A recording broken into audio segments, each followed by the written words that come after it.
Mic test.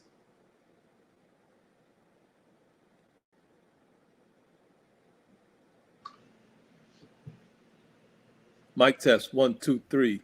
Your audio's good. Thank you.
Okay, 7 o'clock Central Time down here in New Orleans, Louisiana.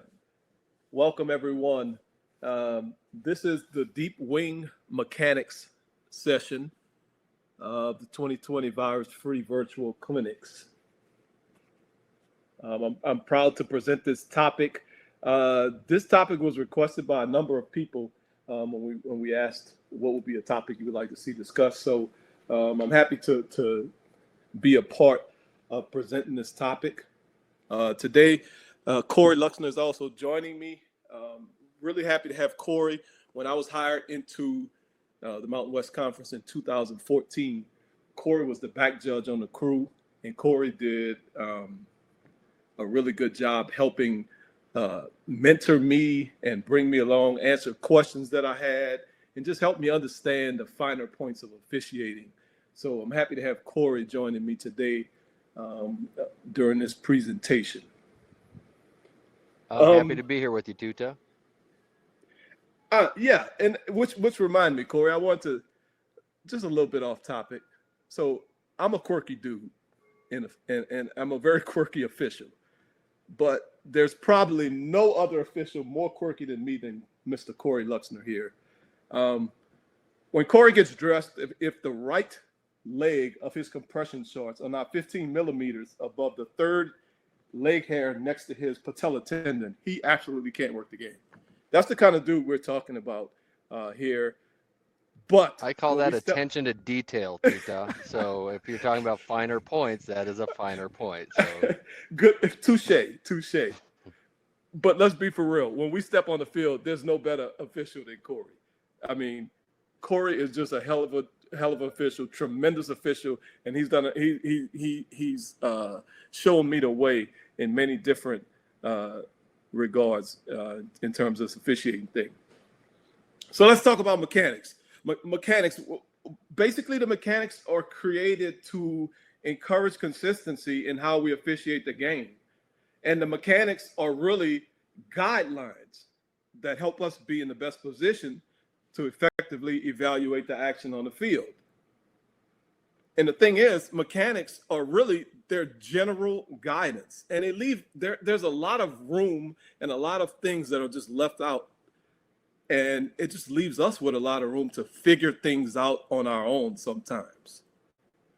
So as I was preparing this presentation, and pulling plays and trying to identify what are we going to talk about, it kind of struck me.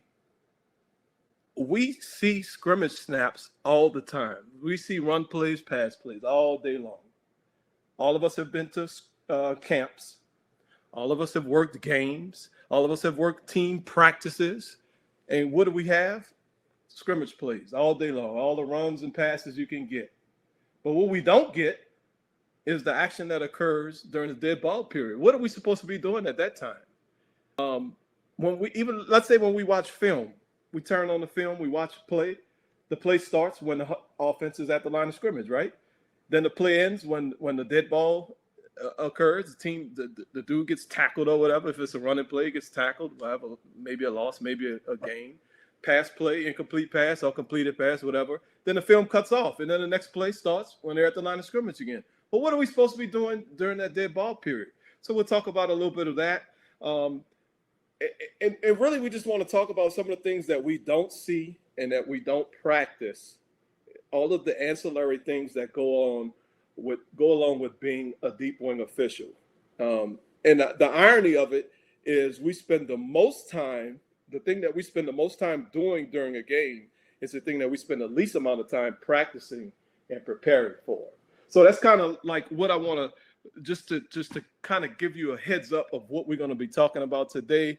I know I saw a couple of officials in the chat room as they're introducing themselves that do not work deep wing as a primary position. So if you're a non-field judge or non-side judge, welcome. Glad you're here. We may put you to sleep, but you'll get a peek under the hood to see what it is that we do. So without further ado, let's get started. Oh, so also, if you're looking for a bunch of plays that show runs and passes and talk about keys and all that, well, you're out of luck because that's not what we're going to talk about today. So here we go. 3 hours. We get to the game. What are we doing when we get to the stadium at 3 hours? I know some of us work different levels where we do pregame at the stadium. For those of us who don't do pregame at the stadium, we arrive at probably 3 hours. I would think that's kind of standard across the country. And then most of us go walk on the field. The first thing I like to do is, where are the clocks? Where are the clocks? I love to see where the clocks are because that's what I'm going to be working for the majority of the game. If we work 180 snaps, I'm probably going to look at the clock 400 plus times during the game just to make sure that it's doing what it's supposed to be doing. I also like to walk the field, and I like to stand in positions where I'm going to be standing when I'm out there just to kind of just get a feel of, what the stadium looks like. What is my work conditions going to be looking like when I get out there to actually start working? Really relaxed atmosphere, nothing to really be concerned with at that point in time. There's nobody really out there. It's just us. Sometimes the band is out there, preparing for their halftime or whatever. But that's a good time just to acclimate yourself to your work environment. 2 hours, clock operators come in. And I know we probably are tired of doing this pregame with the clock operators every single game. Well, guess what? Do it. Number one, you need to make sure that the clock operator is going to do what you need them to do. And number two, you need to be prepared to actually work the clock the way that you need to work the clock.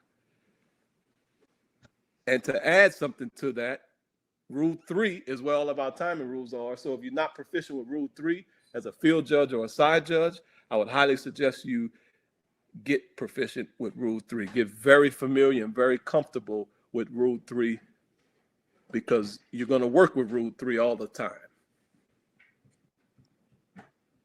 All right. Now we got dressed. 90 minutes, we're coming out onto the field. Now it's 90 minutes. Last year was 60 minutes. And I don't know how we're going to do this from crew to crew. The new rule says at least 3 officials need to be on the field 90 minutes ahead of time. I know some of my fellow officials, I know a particular back judge I used to work with, there's no chance no way in the world he'll be on the field at 90 minutes. It's just not going to happen. But for those of us who are on the field at 90 minutes, what are we doing? Clean up your office. And when I say clean up your office, what do I mean? This is a little slide. I took a picture of a play. And when I say clean up your office, this is what I do before the game. And I would highly suggest you do the same thing. I'll get my pen.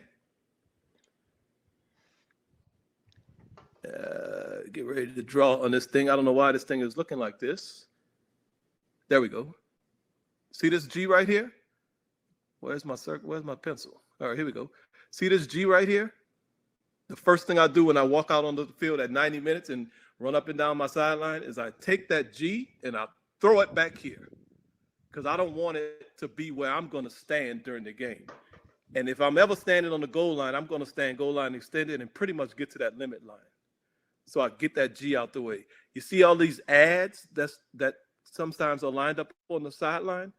If they are covering up the goal line extended, you need to get them moved. You need to have this from the goal line pylon all the way to the stand, straight back, totally clear. So when you need to move and you need to work, you'll have ample space to do so. So that's what I'm doing before the game. I'm clearing out all of that stuff, making sure I have space to work. Now, am I telling you to take these ads and go throw them in the stands? No. If you do that, you're probably not going to work too many more games. But what I am telling you to do is if they're covering up the goal line extended, either push them a little bit to the left, push them a little bit to the right, but you need to have a good alleyway from this pylon straight back to the stands because you have to be able to work. And I don't think you can use the excuse, oh, they had stuff in my way, so I couldn't make the call. I don't think that's going to fly with anybody. So at 90 minutes, when I first run out there, I want to clean up my office. And when you come back out for the kickoff, I guarantee that G is going to be right back there sometimes. You just take it and grab it and throw it out the way again. Because you need to be able to work in that area. So that's what I mean by clean up the office. Now, at that point in time, also, we got the individuals going on before the whole team comes out. And most of the time, it's the specialists, punters and kickers. What kind of day is it? What are the kicks looking like? Get out there and take some reps. Just stand there. You ain't got to go out there and start running up and down the field with the returners and everything, but stand there and just take a note of what's going on. How do the kicks look? And guess what the punters are going to do? They're going to punt both ways because they want to know as well. How's the day? How are the conditions? How's the ball being affected? So just stand out there and do it. When the field goal kickers are kicking, they're going to kick from the 20 to 25, 30, left hash, right hash, middle. If I'm a field judge, I'm going to go stand under those uprights and I'm going to take some reps. I want to see the ball coming through. I want to see the ball going wide. So I'm ready. So when it's time to actually work the game, I've already taken reps. Most importantly, wide receivers. Let's look at the wide receivers. Watch them catch the ball, see the feet. Watch them catch the ball, see the feet. Watch them catch the ball, see the feet. So you want to know, some of these receivers catch the ball, they snatch it out front, away from their body. Some of them let the ball get to their body. Some of them are body catchers. Some of them are hand catchers. Some of them are really clean catchers. Some of them bobble a little bit every time they attempt to catch the ball. pay attention to all of that because you want information that's going to help you when you have that really tight call and you need to know, was it a catch or was it not a catch? You already have some information in your brain. The teams are going to come out. They're going to get in formation. They're going to run some of their plays. You need to take note of the formation. What kind of formation are we going to see today? Let's see what are they running 3 wide? Do they like to run trips? Do they run a tight end, 2 backs, 1 back? Get all of that information at this 90-minute point when the teams are out there warming up. So you'll be ready to warm. You're also warming up, and then you'll be ready to go when they're ready to go. Late in the warm-up session, the teams like to get in field goal formation. What I like to do there is actually go stand there. If I'm a side judge, go stand where I would normally stand and look at what they're doing. I want to see the numbers. I know a lot of times the umpires come to the locker room and they're all proud of themselves. I got captain's numbers. I got the special teams numbers. Who wants the numbers? I ignore all of that because I want to see for myself. No offense, you umpires. But I want to see for myself. So when they line up in the field goal, I stand right there and I want to see. Most of the time, it's going to be a snapper who's going to have a bad number. And I say a bad number. He'll have an eligible number, but be in an ineligible position. So that's kind of what I want to see when I go out there. All right. I'm yip-yapping a lot, and I know it, but it is what it is. So we did all of that. We're ready to go. We go back to the locker room. We do our final deal. We come out. And what are we doing? We're going to get ready for the kickoff. Let me stop because we got our expert, Mr. Luxner. Is there anything you want to add to what I've already talked about, Corey, before we get into kickoffs? Well, yeah, I was wondering if you were going to shut up long enough or let me get in there, but I know I'm sorry, man. I was rolling. I got excited. I'm totally teased. I mean, a lot of the stuff that you do are the same things I do. I mean, going back a couple slides to talking about when you first get on the field, I'm particular enough that I actually time how long it takes for me to get from the locker room to the field because I want to be able to tell the crew, okay, time to go, and know that we're giving them ample time. I time how long does it take to get from the team locker room so that when I'm taking captains out, how long is it going to take me to get to where they need to be? And so that's just things that the more that you can prepare for that type of stuff, the better you'll be. In talking with clock operators, I think any one of us that has ever talked to a clock operator, we get the, I've been doing this for 22 years. And while I respect that, I also want to bring them back to reality and bring them into the now and say, yeah, you know what, this crew's been doing this quite a long time too, but we prepared 2 hours last night. We talked about this all week. So if you don't mind, just give me 5-10 minutes of your attention. That really kind of snaps them back, say, hey, I need your attention here. And I think it's okay because, the last thing that we want as a side judge, field judge, is a clock operator who has fallen asleep up there, because nothing will wreck our performance, our game management more than a clock operator that just goes asleep on us. But other than that, I mean, I agree with what you say, get your eyes ready. I go so far as, if you go out there pregame, who are the people that are going to be standing behind you at the goal line? Those are typically going to be your handheld camera operators and the cheerleaders. So I will go up to and find the handheld operator's name and say, hey, what's your name? Introduce myself, ask him, hey, when I am on the goal line, which side do you want to be on? Do you want to be into the end zone or more out towards the one? And let them pick and just say, hey, I will work around you.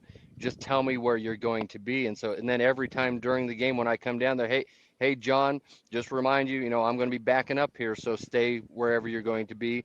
Same thing goes with the cheerleaders. Find whoever the captain of the squad is and say, hey, when I'm down here, I'm going to ask for you guys to give me a yard width path going back so that if I need to bail out, I have that room. And, you set that rapport early so that you're not coming down in the heat of the battle and trying to yell at a cameraman, yell at cheerleaders, whoever may be behind you. And by setting that rapport, it's not something new to them. They will jog them like, oh yeah, this guy talked to me earlier, we need to back up.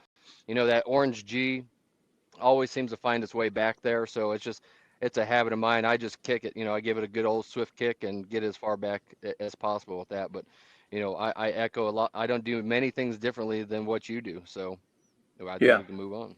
Yeah, good. I cannot stress the importance enough of getting this doggone G out of the way. I've seen officials trip on it. I've seen officials almost fall on it. And nothing would be more embarrassing than trying to call a game-winning touchdown when you're sitting on your butt because you tripped over the G. And that's something that we control. So It's a good get way. It's a that good. thing out the way.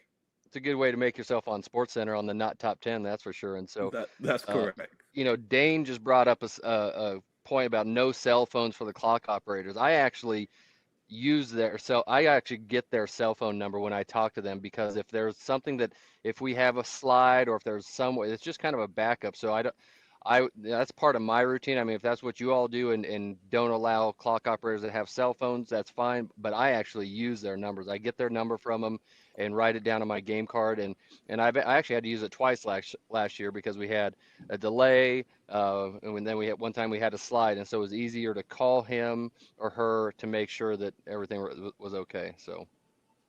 Yeah. Corey, that's a good point about, we always try to put in backup communication processes where possible. That applies to replay, that applies to clock operators, medical observers. We always have backup processes. So, I mean, that may be, a new concept, but that's really good that you covered that.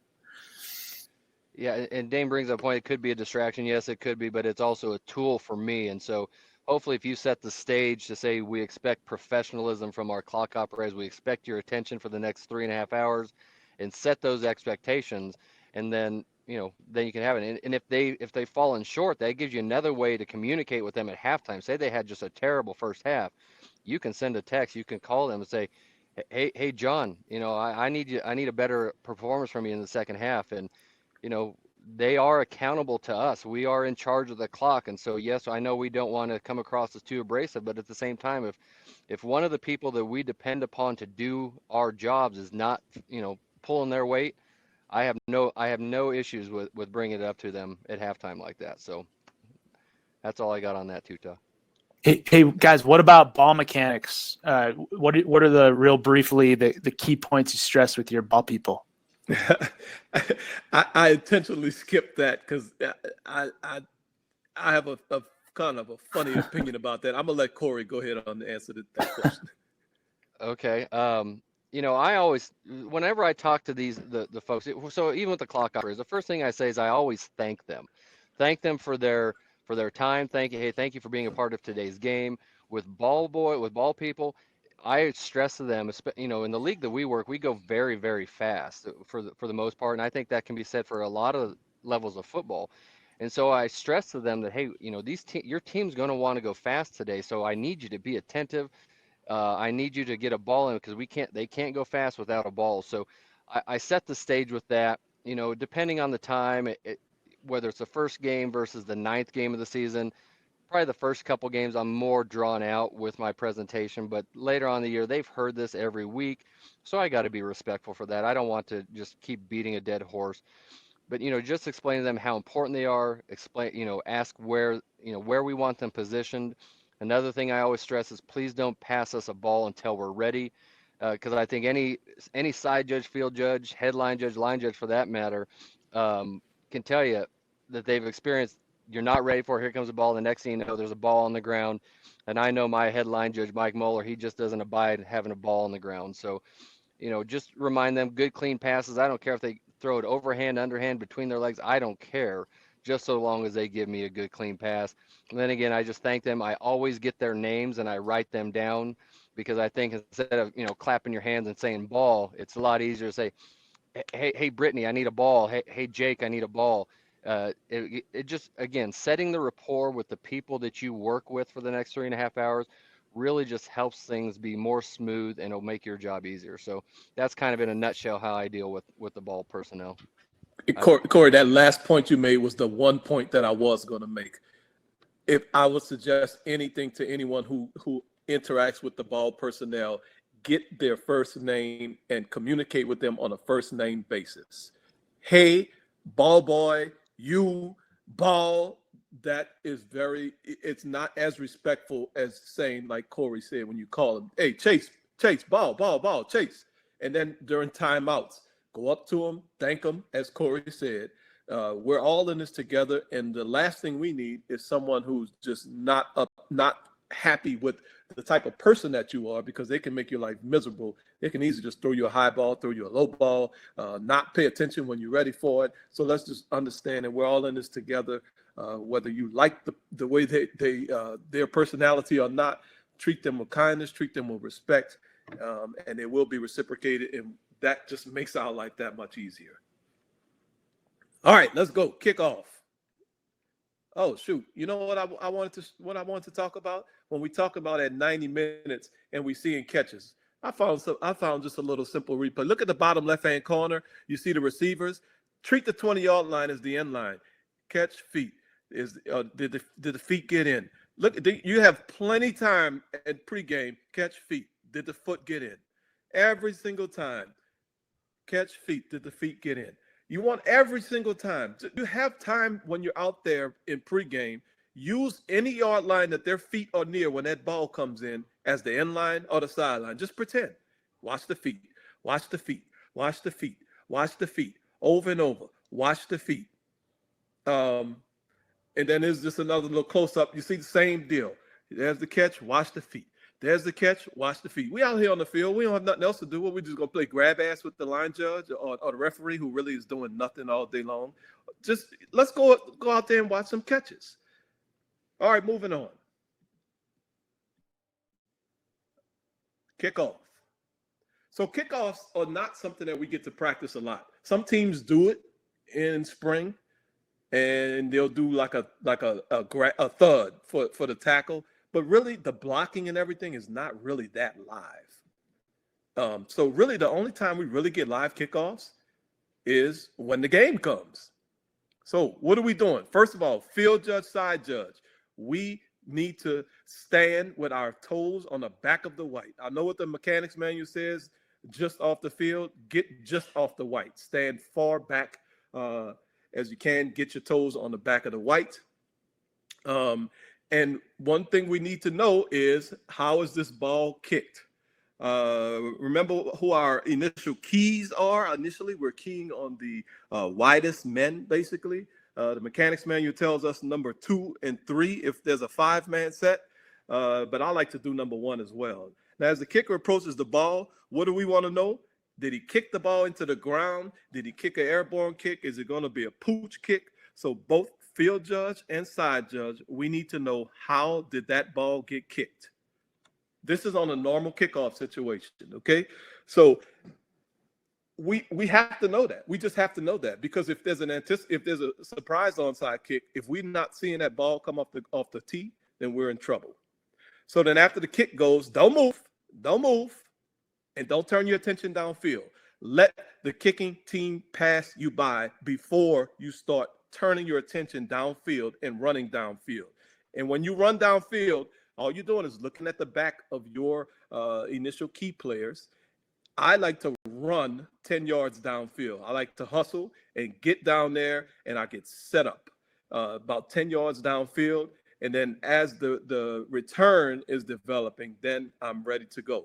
So you see, if let's say the side judge is at the bottom, field judge is at the top. So the side judge has 2 and 3 according to the mechanics manual. But like I said, I like to take 1, 2, and 3. Number 1 is not always a safety. I know sometimes they just call it a safety, and that's why they probably say don't look at number 1. But I like to look at both of them. Hey, And then, like I said, before you get too far, I just want to make sure that everybody may not know what you're talking about when you're talking about 1, 2, 3. So could you spend a little time with what you mean by 1, 2, 3?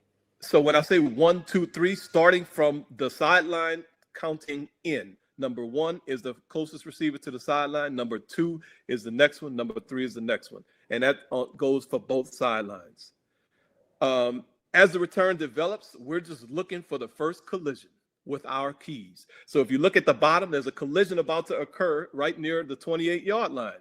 That's the first collision. If we're the side judge at the bottom, that's the one we need to see. If we're at the top, right at about the 27-yard line, we need to see that collision. We're just looking for the first collision. And then as the play develops, that collision may turn into something, it may not. If it turns into nothing, we need to find another collision to work. But that's basically what we're doing. We're already set up. At the bottom, you see the side judge's collision turned into nothing. The kid just sidestepped. They're right over there in the Big 12 logo. So now there's another collision right at the 21-yard line. As a side judge, you now need to see that, because that one, the first collision that you were looking at, turned into nothing. So then as the field judge at the top, we're probably still working the same collision, but now we have something else in our area, and we may be focused on two separate blocks, and they're both in the same area. So we should be able to identify the action that's going on between both of those sets of players. Then as the play develops, if you're at the bottom, you have a potential holding. Look at the return coming. There's a big shoot right there. If that returner gets breaks through there, you may have a hold. So now there's a third block that you're evaluating as a side judge. Then all of a sudden the play is over. Now we got to go dead ball officiate, run our butts in there, and then clean up, get the ball, get started for the next play. See it from the end zone view, same deal, but it just gives another view of what we're going to be looking at. First collision down on the left, number 47, right near the Big 12 logo. That one's going to turn into nothing, as we saw from the end zone view. And there's number 8, who we're going to see if we're the field judge. Then you see again, as the video pauses, right here, the second, from the side judge's perspective, the second collision that we talked about. Then as the return progresses some more, now we're on the third one. Now notice we looked at 3 different sets of blocks, and we evaluated 3 different sets of blocks, all within a span of about 6 seconds. Probably less than that, actually. The play itself has been going on probably about 6 seconds, but these 3 blocks happened within about 2 seconds. So we got to get our eyes, and we got to move our eyes really quickly on kickoff plays. But those are what we're looking at. And then again, now you can see how it's turned into a potential offensive holding, and it could be ugly if that returner breaks through. But then it turns into nothing. It's just a tackle. It's just a big old ugly nothing. We run up, do our dead ball activity. That is what we're doing. I'm sorry. When I talk about dead ball activity, as a field judge, look at the wide view that we have, and we want to just see everything because we're on the wide side of the field. We're 60-something yards away, and we have a good angle at everything. But if we're the side judge on the other side of the field, we have to look at all of the action that's right at the ball, because that action is more critical than everything else that's going on. So those are 2 things that we're looking at from a dead ball perspective as this play is completed.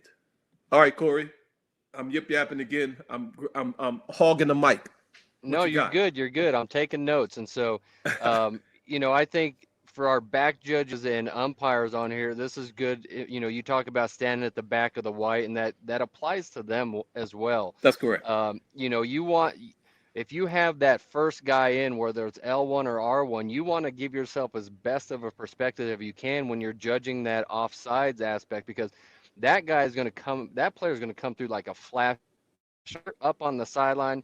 You're not going to be able to see that. So take our advice, get to the back of that white. One thing I always do is, after I acknowledge my count with my field judge across the field, I look down the sideline both ways to make sure it's clear, because that's when coaches like to get up in there. That's when players get up there. So I clear that white and let them know, hey, this is my spot. One thing that I kind of differ with what you say is, if I can recognize that my front line of the receiving team is retreating right off the bat, I'll start moving early. I won't wait for those kicking team players to go past, because my goal is to be where I want to be set up stationary by time the kick is being caught. So that way I am stationary. I'm seeing everything set up. So if I notice that front line is retreating, backing up, then I'll get there. And so I think the quickest that I ever run is on a kickoff play. So I try to get from the 45 to between the 40 and 45, whatever it may be, and be stationary when that happens. But other than that, I think you're spot on with what you're doing. Yeah. Hey guys. So we talked about why we want the back judges and umpires at the back of the white. Why do we want the side judges and field judges? We just stated that that's where we are, but why? Why do we line up there? Because number 1, we want space. And number 2, we want to encourage the players and the coaches to respect the area that we need to work in. But we always want space. If there's a surprise onside kick, that ball is going to get on top of us really quickly, And the first thing we're going to be thinking about is self-preservation if our toes are on the field and then a surprise kick comes our way. But primarily, it's better to have space than to not have space. Agreed. All right. So now we talked about seeing the ball get kicked off the tee. And why do we want to see the ball get kicked off the tee? Well, sometimes we have surprise onside kicks, right? So let's take a look at that and see what that looks like.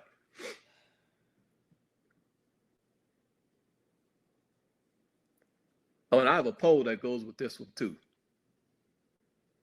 This is the third quarter, 6 minutes to go in the third quarter, 17-10, no big deal. We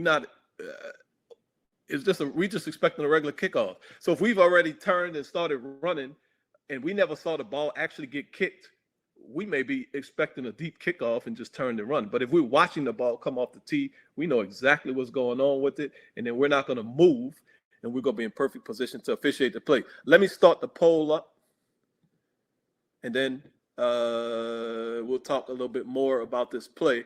You can watch it go as the poll comes up. Basically, we're asking, the field judge threw a flag. Why did he throw his flag? And is it a foul or is it not a foul? Should he have thrown his flag? Should he have not? And then you have some reasons there why it would be a foul or why it would not be a foul. So that's just something to think about. You know, we talked about earlier about knowing Rule 3. Guess what other rule, if you're a field judge or side judge, you better understand? Rule 6, the kicking game. We work with the kicking game all the time. Punts, kickoffs, punts, kickoffs. You need to know Rule 6. So let's let the votes come in as we watch. And we're basically asking, is it a foul? Is it not a foul?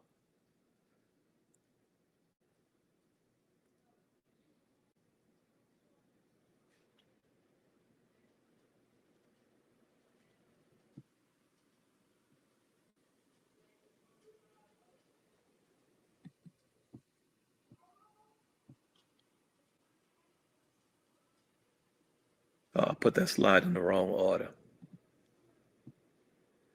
Okay, I'm going to end the poll shortly.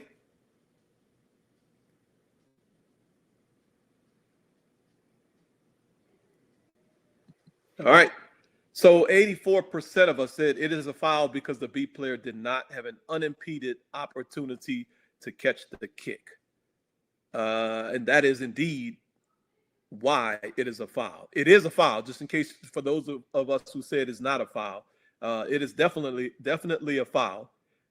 And let's go to the slides, and y'all gonna see some of the slides that I don't want you to see. Oh no, there we go. I got it in order. I don't have to fire my secretary after all. Interference with opportunity, FR 69 and FR 70, Rule 6.4.1. The player must be given an unimpeded opportunity to catch the kick. And we've talked about a catch ad nauseum on in this virus virtual clinic. We've had a whole session on it, and we've had plenty of rules sessions that talk about catching. Catching is basically the first thing you have to have is what? Firm control and a body part. Well, if you go back and look at that player, he, number one, didn't have firm control, and he clearly didn't have a body part because he was airborne. So if he doesn't have a body part and confirm control, he can't have a catch. So he never had an unimpeded opportunity to catch the kick. Now, one of the questions I threw in there one of the answers I threw in there to kind of trip people up was the ball didn't hit the ground. Well, as we know, and if you look down there at F, the player has the same fair kick catch protection, whether the ball is kicked directly off the tee or is immediately driven to the ground, strikes the ground once and goes into the air in the manner of the ball being kicked directly off the tee. Okay, so whether he drove this ball into the ground and it flew up once and it bounced one time and then flew into the air as if it was airborne, or if it was the way that this kid kicked the ball just straight up into the air, the receiving team player, if he's in position, has to be given an unimpeded opportunity to catch the kick. So this is why we stress not moving, first of all, and seeing the ball get kicked off of the tee. Because if we're already moving and if we don't see this ball get kicked off the tee, there's no way that we'll be able to properly officiate this play. Corey, what you got? You know, this was my field judge, who I think this was his fifth, third game. I don't know what it was with our crew, and it was a hell of a call. And so as field judge, side judge, if you're not preparing for every free kick to be an onside kick, let this be an example as to why you prepare for this, because you have to be expecting it and then be surprised that it does not come. Because if you let this type of kick surprise you, we're going to miss this. And so, you know, on this game, I came across the field, because I was thinking, okay, are you calling us for being touched early? What are we calling here? And he said, it's KCI. I was like, awesome, I'm out. And, you know, he said that was the best thing I could have done for him, because he recognized that confirmed what he had. I didn't need to muddy the waters. One thing I wanted, you know, back judges, don't cross in front of your field judge on this. I know we gave our back judge a load of grief for that. But this was just a hell of a heads up call, game awareness, situational awareness. He was ready to go. So this was a great play. All right, Brandon, before we move on, what you got? You got anything from the chat room? No, you guys have covered it all. There was a question about federation rules, whether or not this kick is legal. Oh boy, 1-800 Kevin Boitman is the answer to that question. There we go. Okay, let's move on until we can get him on the bat phone or whatever they call that. Yeah, I mean, Kevin knows federation rules just like he knows NCAA rules. I have no idea how he knows both rule books like that, but he is the wizard when it comes to rules. 1-800 Kevin Boitman. All right, so we talked about kicking off. Well, now let's actually work or get prepared to work a couple scrimmage plays. Where do we stand? I know that's crazy. All right. What do you mean, where do we stand? Well, where do we stand? I want to know where you stand. Well, the mechanics manual tells us somewhere around 20 yards. When the offense is inside the 25-yard line, this is where I hate the most. And the reason why I hate it the most is because when you're trying to work, there's nothing more uncomfortable than not knowing what's behind you. And when we start talking about pre-snap routine, and we got a session a little bit later, we have a whole slide on pre-snap routine. If you're standing here on the 22-yard line or wherever you are, all these players are behind you, and it's very uncomfortable not knowing who's behind you and whatnot. So where you stand in this situation may be a little bit different than when you're outside of the team box area. Generally, I like to stand midway or really to the back of the whites. But if I'm in an area like this where it's congested, it will be foolish for me to try to stand to the back of the white, because now all I'm doing is inviting some kind of conflict. And we don't want to invite conflict. We don't want to create conflict. So in this situation, probably going to be pretty close to the field when you line it up from when the offense is inside the 5 and coming out. Now, does it matter where you stand? Not really. I stand 20 yards every time because it's simple for me. It's the easiest thing for me to figure out. My field judge that I worked with for the last couple of years, he stood wherever he wanted to stand. In this case, he's right here at about the 28-yard line. So he's about 26 yards. Is that a problem? No. Unless your supervisor tells you that it's a problem. And this might be a good time to point out. It's a good time to point out. I don't see it up there.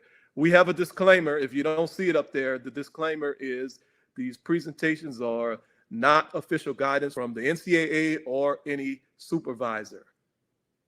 Just so let's make that clear. So wherever you want to stand there. The number one thing I would assume that your supervisor wants you to do is get the play right. And our supervisor has told us he doesn't care what we do as long as we get the play right. Now, does that mean go stand at the 50-yard line when the offense is at the 2? No, it does not. Obviously, there's some you got to be, use some common sense somewhere. But if you want to stand at 20, if you want to stand at 22, if you want to stand at 25, if you want to stand at 26, do whatever is comfortable for you. Do whatever makes it best for you. Next place where it's interesting where we line up, when we're on the goal line. Remember, we talked about in pregame about cleaning up the office. When we line up on the goal line, we want to line up as wide as possible. Stay off the pylon.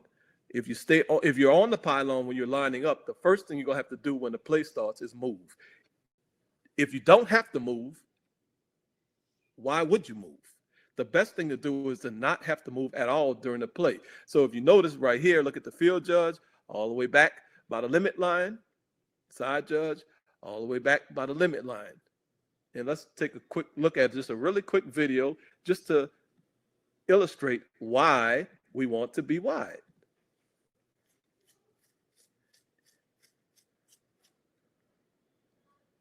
Just a simple pass play.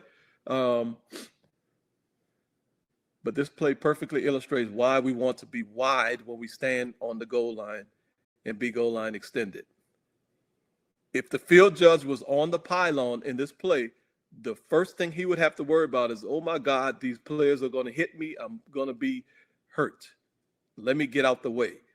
But instead, since he's wide and he has a really good position far back off the pylon, he can calmly evaluate the action without worrying about getting hurt. So that's why we want to stand where we stand. Corey, go. All right, Corey went to sleep. No, I'm coming. I was on mute. Sorry. Yeah, I think you stand wherever you want. I mean, personally, I advocate standing at 25 yards, and that's for a couple of reasons. Number one, we have players that are much quicker than us, so it gives us a little bit extra cushion. But another thing that I use 25 yards for is because then part of my pre-snap routine is where is my 5-yard blocking zone. And so I know at that point, I am exactly 20 yards away from where that blocking zone ends. And so it just gives me another frame of reference. But I agree, like, I know that there's some folks, side judge, field judge, they have to be aligned.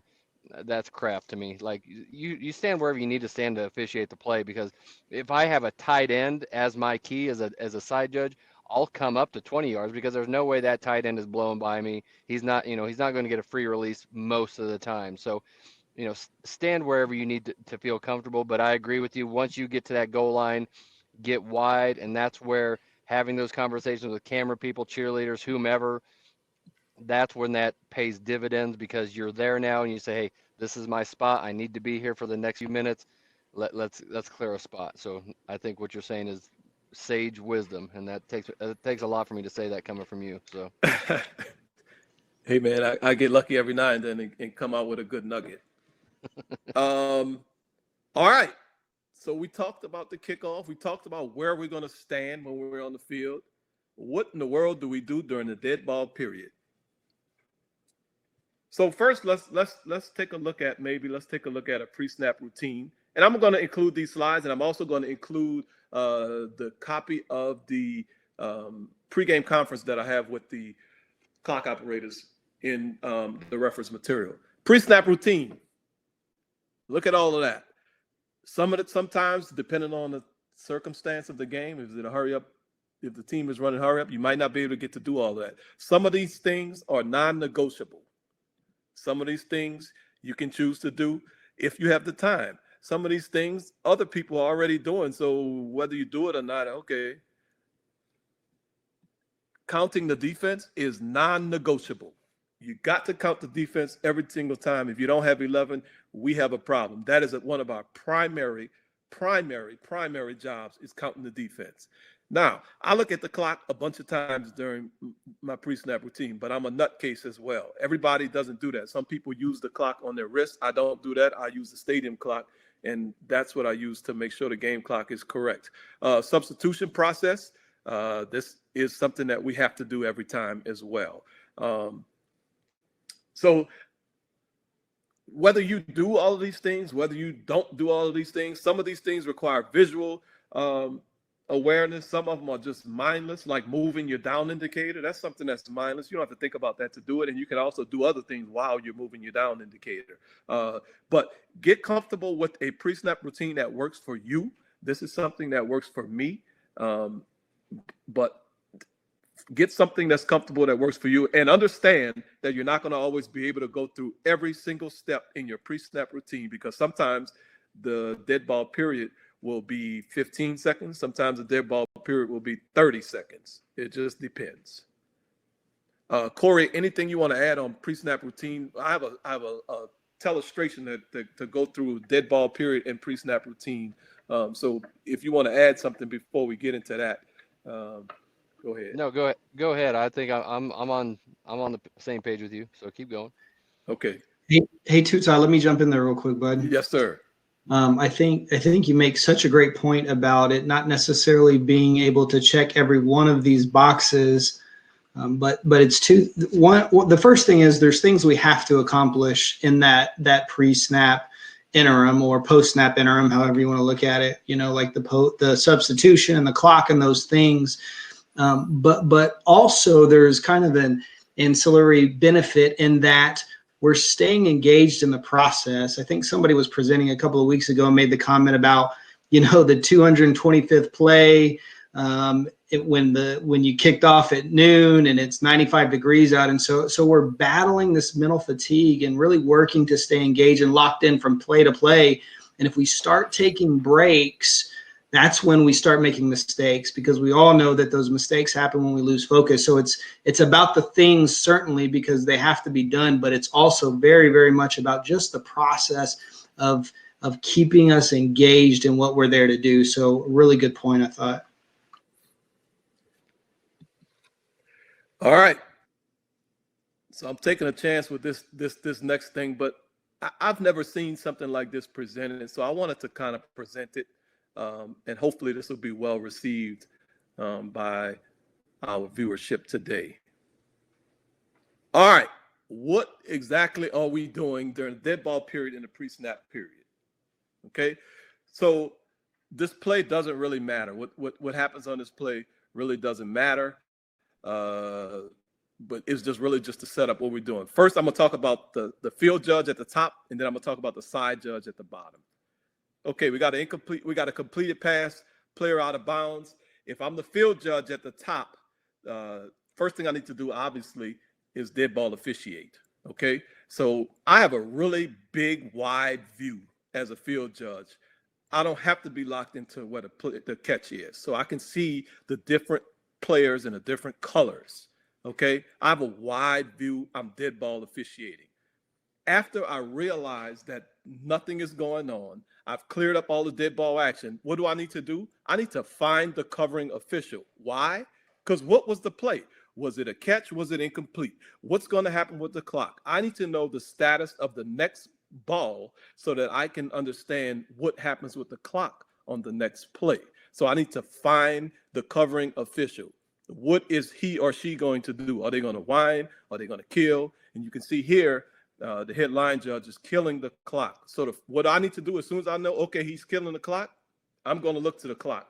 In this stadium, the big stadium clock is to that side, to the way the arrow is. If you're in a stadium with only one clock, and that could be the case, then look the other way and find the clock. If you're the offside official and you're not the covering official, you have the opportunity to quickly take a peek at that clock because you have a big wide view of the field. Now, what is the clock doing? Is it stopped? Is it supposed to be stopped? If it's stopped, what is the number? Just quickly grab the number, put it in your head, move on to the rest of the dead ball action that you need to do. Let's say it's 7:18. That's what time the clock is. That's what time it stops. 7:18. Now I need to know, okay, is he going to spot this ball? Was this an incomplete pass? Was this a complete pass? Okay, he gave the catch signal. I see that.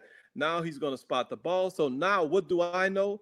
I know that as soon as the ball gets spotted by the center judge in the center of the field, and it's the umpire, if we have a seven-person crew, then we're going to go into the clock is going to run. Okay, so now again, at this point, I can start paying attention to defensive substitutions. We have all 11 of the defense in front of us. I know we have 11 because the last play we played with 11. So now I need to monitor the sideline. What's going on? Is anybody going to come in? Are they going to sub on the defensive side or not? If I'm on the defensive sideline as a deep official, I'm going to own that position and I'm going to own the defensive substitutions. We should never have a mistake if I'm the person on the defensive sideline. Okay, so now we see 2 players are coming in. Okay, we got 2 coming in. We better have 2 going out. If we don't have 2 going out, now we're going to have a problem. So while this is happening, at the bottom, the ball is starting to get rotated in. And I need to also pay attention to the referee because now the ball's about to get spotted. So I need to see what the referee is doing. And my video is jacked up, and I hope y'all's is not as jacked up as mine. I need to pay attention to the referee. When is he going to wind the clock? And like most referees, he's already started winding the clock before the center judge even has the ball. So now I need to pay attention. Okay, we had 7:18. Take a peep at the clock after I look at the referee. Did the clock start? It should now be starting to tick down from 7:18, 7:17, 7:16. But again, I'm just going to take a quick peep, and then I'm going to go back to the rest of my duties. Counting the defense. I saw the 2 coming on. Now I need to see the 2 going off, and my video is still frozen. Is everybody? How do y'all see? Corey, are you seeing video or is it frozen? It's frozen. Just this happened to me last week. Just reload the video and it'll catch back up. Okay. When you say reload, what to do? Exit video and go back in? Yeah, exit video and then restart it, and then you just great. kind of use that slider to get to where you were. Oh, great. Hey, Okay. hey, Todd, you know, I see it still counting down. Well, there goes that. Yeah. All right, no big deal. Yeah. I knew I was taking a chance with this deal.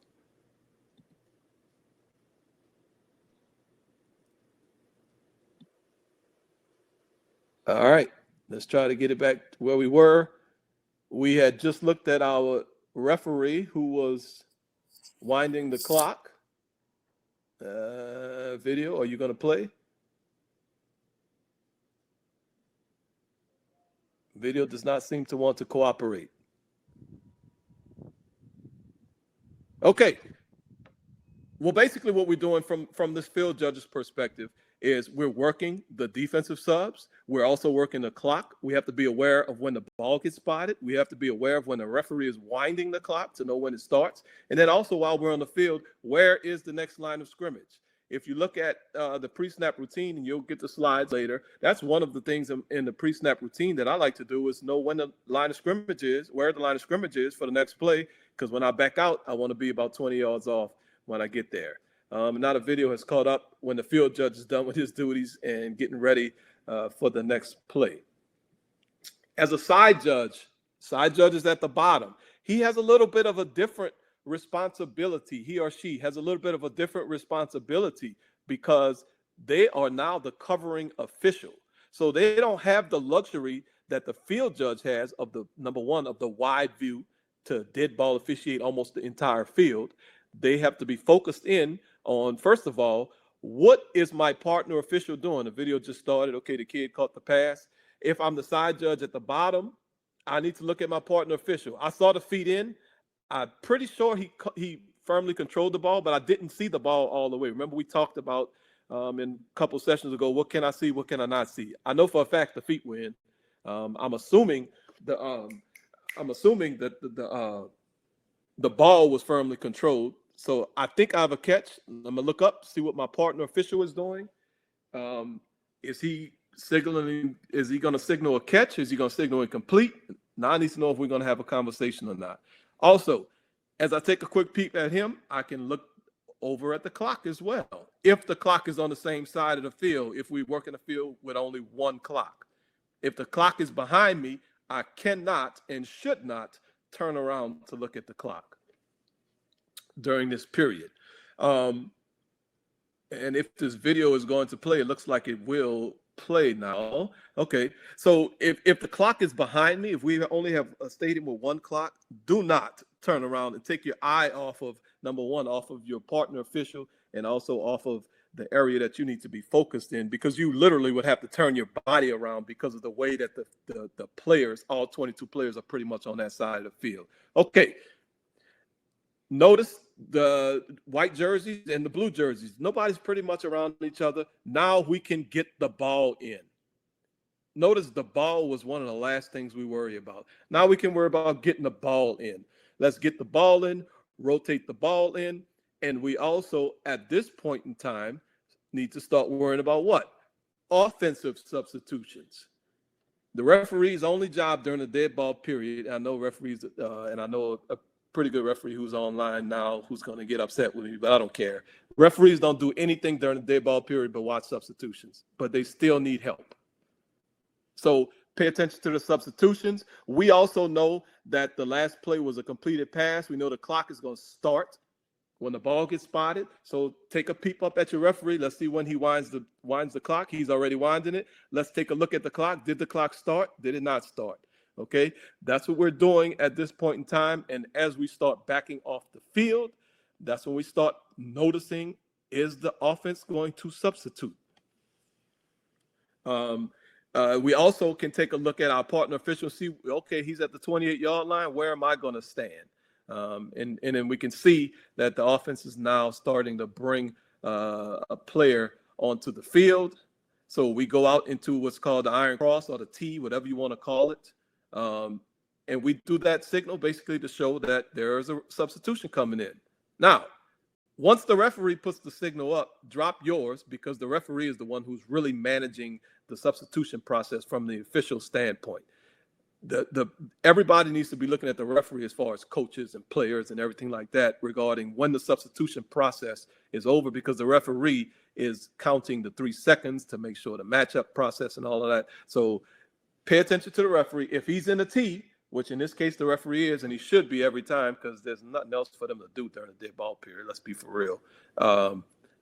Then drop your T and just start going back. Now, sometimes there's a late sub. Some of us work with radios. Some of us don't. Talk to your want to communicate if there's a late sub. Back off the field. Start back up. Get ready for the next play. We're going to do that 180 times. I sat there and talked for about 10 minutes on something that happens during a span of about 20 seconds. But that's something that we do 180 times a game. And it's very important for us to understand everything that we are responsible for during that period. Whew. All right, Corey, I'm going to go get some water. And I guess. It's a lot of stuff. I mean, and that's what's great about this session, is because, we can sit here and watch running plays, passing plays all day long, but it's all these types of things that go on between each and every play that if you don't have some type of idea what you're going to do, it looks like a circus out there. So we need to look smooth each and every time with what we're doing. I know, people are talking about, okay, when does if the clock doesn't start, what do you do? Our referees, they have a lot of things going on. They have a lot of pop-up windows going on left and right. And what should I do? If the clock doesn't start, get on your O2O. Hey, we need to wind the clock. It's also something that I go over in pregame with the clock operator and say, okay, you're always going to be watching our referee do what he does, with one exception. If the clock should be running and for some reason the referee doesn't give that signal, look deep to the side judge, field judge. If we are winding it, you can go off of us for that signal. I know that's not a prescribed mechanic, so go back to our disclaimer. That's what I do. That's what our crew does. So, take care of what you need to in progression. I see a lot of side judges, field judges, even back judges, they'll stand out in that iron cross for seconds on end. Once the referee has the signal up, we no longer need to have that signal up, because we don't dictate the substitution process. That's completely the referee. So I know it's a lot of stuff to get. When you go through a single play like this, it seems like, oh my God, how do I manage all this? Just have to come up with a routine. You have to go. If you've never written down your pre-snap, post-snap routine, I highly encourage you to do so. And, as the season goes on, as scrimmages go on, tweak it here and there. If you don't like something, change it. If you need to add something, change it. So get in the habit of writing that down, and you'll be able to better self-evaluate what you're doing out there. So a lot of things go on in between these plays. So it's great that you're touching on this tonight, Tuta. Yeah, it something I just really wanted to do. Okay. All right, we had an hour and 5 minutes. Okay, I'm gonna skip the next. We had a play about flag adjustments. Really, the whole point about flag adjustments, use the line of scrimmage as a reference. It was a running play. There was a hold. The side judge called a holding, and the hold happened somewhere near the line of scrimmage. I had a poll for it. We're not gonna get into that, but basically, be simple. I can't stress that enough. If the hold happens somewhere near the line of scrimmage, say it was 2 yards past the line of scrimmage, well, guess what? Guess what's at the line of scrimmage? There's a big old box that's standing at the line of scrimmage, and it won't move. So just pick up your flag. If your flag ends up 10 yards short, like mine always are, pick it up calmly, go find the line of scrimmage, and then make the adjustment to your flag, wherever it needs to be, in reference to the line of scrimmage or some other landmark on the field. Don't be technical. Oh, I need to get it exactly to the inch of where the restriction began. Don't do all of that. Just find the line of scrimmage and estimate. Okay, last thing we want to talk about is field goal and try mechanics. Well, guess what? If I'm a side judge, what am I supposed to be doing on a field goal or try? Half the time, do I just stand there? Who do I talk to? So let's take a look at this one. And of course, I got some illustrations on it, and we're going to talk about it. This one is a lot shorter than the other one, and my video is not playing. There we go. Okay, so we're going to watch it from this angle. Just a simple field goal play. Then when we get to the reverse angle, I'll pause and we'll talk about everything. And you see at the end of the play, the side judge was on the right, umpire was on the left. You can see at the end of the play, the side judge ran up and wanted to talk to one of the players, and we're going to figure out what the world is he talking to him about and why is he talking to him. Normally, when I'm a side judge, I just stand here and I don't know what I'm looking at. So I don't know. What am I doing? What am I doing? All right, let's go to the reverse angle and let's talk about it. First of all, count the defense every single time. Every single time, every single time. Your job is to count the defense. I don't care if it's a field goal. I don't care if it's a try. Your job is to count the defense. Alignment. Where do we stand? I like to be on the wide side of the field, and I also like to be about 7 yards off the line of scrimmage. Why the wide side? Because the ball is coming in that direction, and I would assume that the block is going to be coming from that direction. If I'm attempting to block a kick, I don't know if I would block from the opposite side. If you see the direction the kick is coming in, is a lot longer way to go from the narrow side than from the wide side.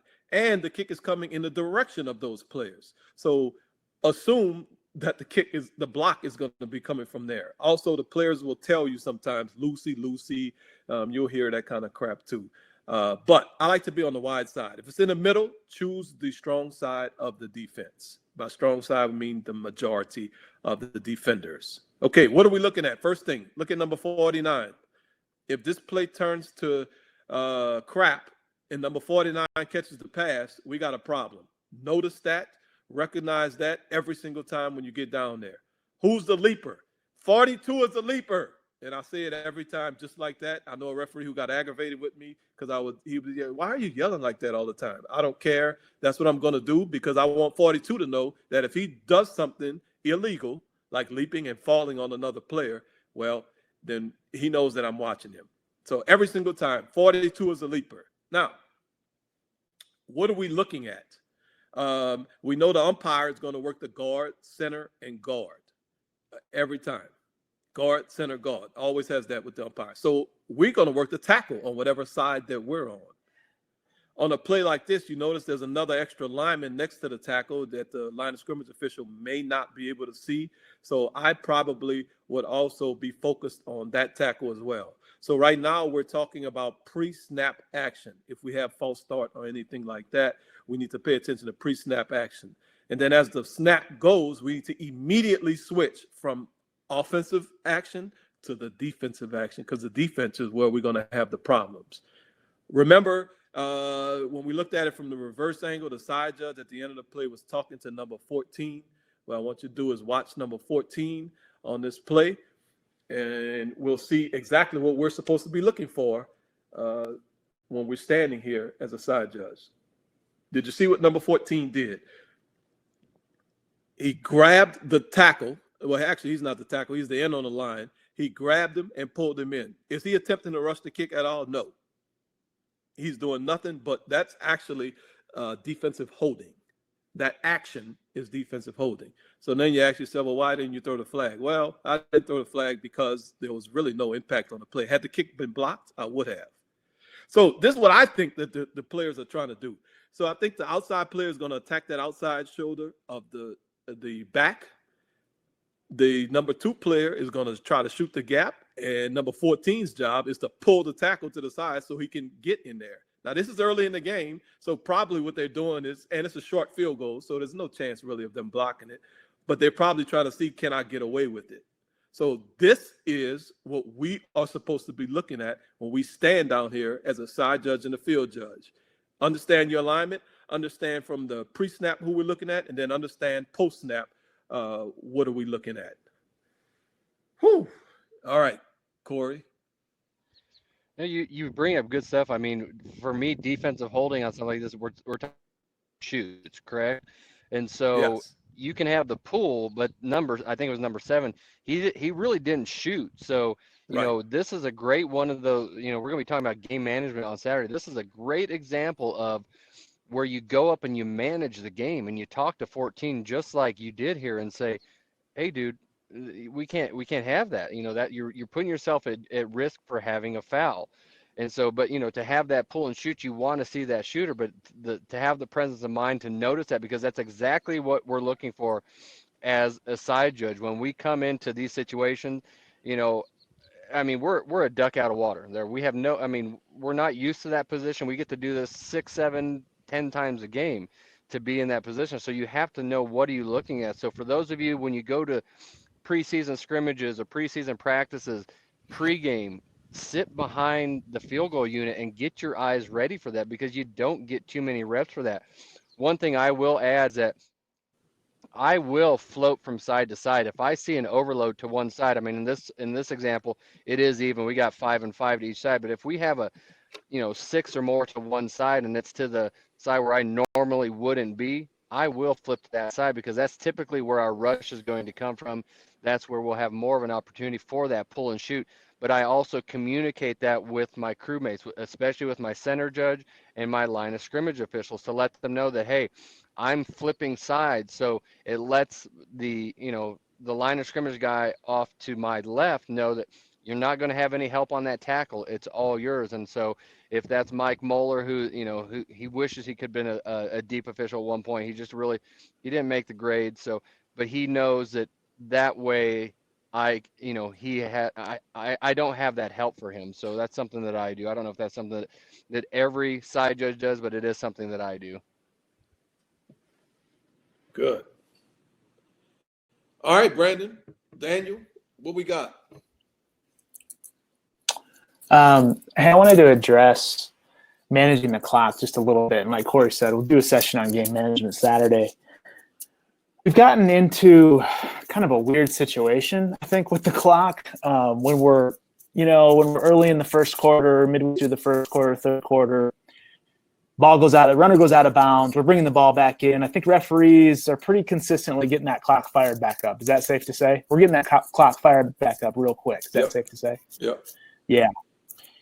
But, I mean, we got to have situational awareness that when we get late in the half and the team down in the score late in the game is driving, we adjust our standard a little bit. And one thing, we've had some great data come out recently over the last several years just about our process and when we're getting the ball, set down by the center judge and everything like that. So one thing that I've been using as a benchmark, Teuton, I just wanted to, since we were talking about relaying the ball in and getting the clock restarted, when time is of the essence, depending on what type of play it is, we kind of look at the play clock, and when the play clock hits about 30, 31, 32, somewhere in that range, that's a pretty good time to restart the clock. when time is of the essence and we're not just in the mode of, early in the half when we're just firing up the clock almost as soon as we can. It's like, and that line judge signals timeout, referee's already almost starting the clock so fast. But we change when time is of the essence. Just use the play clock as your guide to be as consistent as possible, so that we're just really consistent restarting the clock after a first down. Even if we're outside of 2 minutes, but a team is down a couple scores driving, they've already got into more of a hurry up process. We can use the play clock as a guide to be really consistent with restarting the clock. Right. And the important thing to understand about that from a deep official perspective is you need to know when to look at the referee. When is he going to be winding the clock? So if you understand what Brandon just said, and if you understand when your referee is going to wind the clock, then you cannot have to waste unnecessary time staring at him when he's not ready to wind the clock. Because obviously the clock is not going to start till he winds it. Well, it shouldn't, at least. So if you're staring at the referee when you really could be doing some of the other things in your pre-snap routine because you don't have a real sense of when he's winding it, then you're not being as efficient as you can be during that dead ball period. So understand when the referee is going to wind it. So then you have a good understanding of when to look to the referee to see if he winded, to see if you can look at the clock and see if the clock actually started, or if you're using your wristwatch when you're going to start the clock back up. And that's a great point too, Ted, because every referee is different. When I first, I know you understand my pain with this. When I first got crewed up with Brandon, he is lightning quick early in the game, early in a half. And it's like, damn, I didn't even see him signal, but the clock's running already. You have to know when is your referee going to wind that clock. So great point there.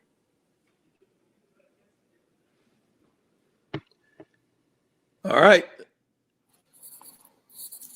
All right. What else? What else? I mean, from a game management will be heavily emphasized Saturday, but anything that has happened to you guys from a deep wing perspective that you learned a lesson on in terms of, we went through a lot of preparation aspects tonight. What's your pre-snap routine? How do you get ready for the game? Dead ball officiating. These are things that for some reason we don't always talk about all that much in clinic. So is there anything that has happened to you guys that you said to yourself, man, and you had to actually adjust some of those pre-snap routines or game preparations or, the 60-minute walk around, which I guess we're calling the 90-minute walk around now? Can you think of an example that you learned from and you actually adjusted your process? I don't know if it will be adjusting my process, more or less just taking advice from others. When I talked about seeing catches in pregame, that is extremely important. And as I've gotten advice from others, and as I've realized the importance of just making your brain is a muscle. So having that muscle memory to every single time that ball comes to a player, you look at his feet. Every time the ball comes to a player, you look at his feet. Every time the ball comes to a player, you look at his feet. And I don't care what line it is that they're at. They could be at the 25, they can be at the 20, they can be at the 30. I'm looking at his feet. Did his feet get in? Did his feet get in? Did his feet get in? Did his feet get in? I mean, and that's just something that to me is something that's really integral, and we can't see enough catches. We just can't see enough catches. No, I agree. I mean, I think every official on the field always goes through some type of physical stretching exercise, whether it's in the locker room, on the field, whatever you do. But, the idea of watching these types of plays is to get your eyes ready. I mean, I even do an eye exercise. My sports doc here. Oh, boy, here we go. Yeah, here we go. I warned y'all. Yeah.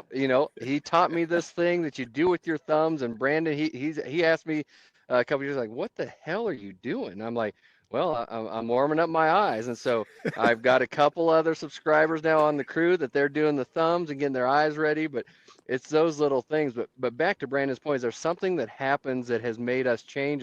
And I think that's on a almost a week-to-week basis that you notice something in your pre-snap routine that, man, I didn't like that. I didn't like the sequencing of that. I need to change that. I know there was a lot of chatter about, do you use your watch? Do you not use your watch? I do use my watch to keep that time. And granted, if they are depending on me with my wristwatch for the stadium clock, yeah, all hell's breaking loose. But there have been a couple of times that, hey, that clock did not run or that clock ran early, and it has saved us. So, um, if you're not, if you're not in the habit of using it, I highly encourage. I know Tuta, you don't do it, and that's, everyone's going to have their own way. I think that's the clock is my baby as a side judge. Yes, I know the field judge got pulled in with us, but that's still my baby, and I'm always going to own that clock. And that's just one way that I do that. Right, and I think that's the beauty of it. There's more than one way to skin a cat.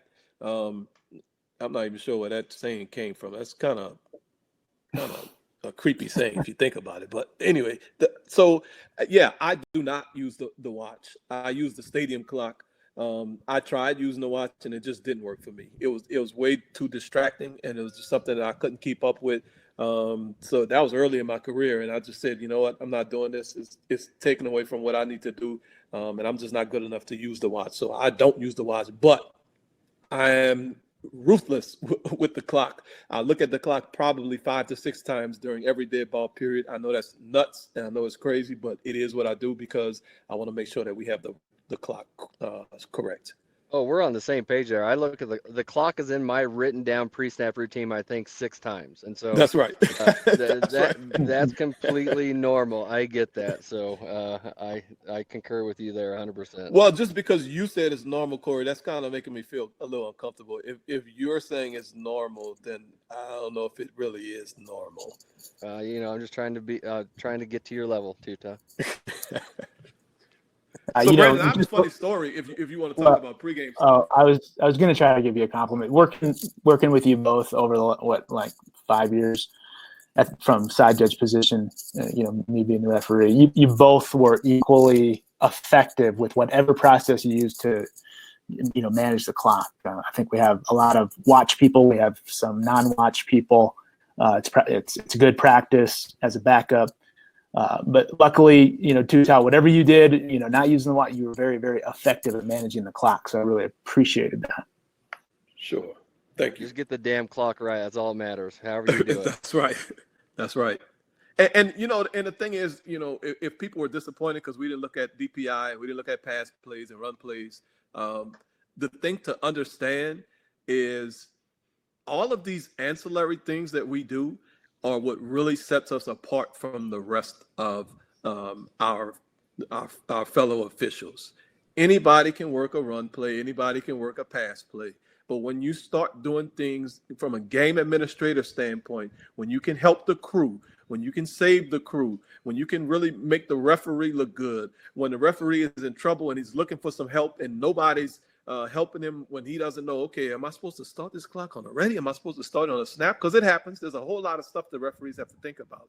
And you're able to help the referee in that one moment. And all it takes is one moment. It really feels good, and a referee certainly appreciates it. And when you can go out there and help one of your other crewmates doing something, just something that you're doing during the dead ball period, they appreciate it as well. And that's really what helps us really elevate ourselves and separate ourselves from our fellow officials, because we all work scrimmage plays all day long, every day. But it's the dead ball activities and the other activities that we do well that really sets us apart.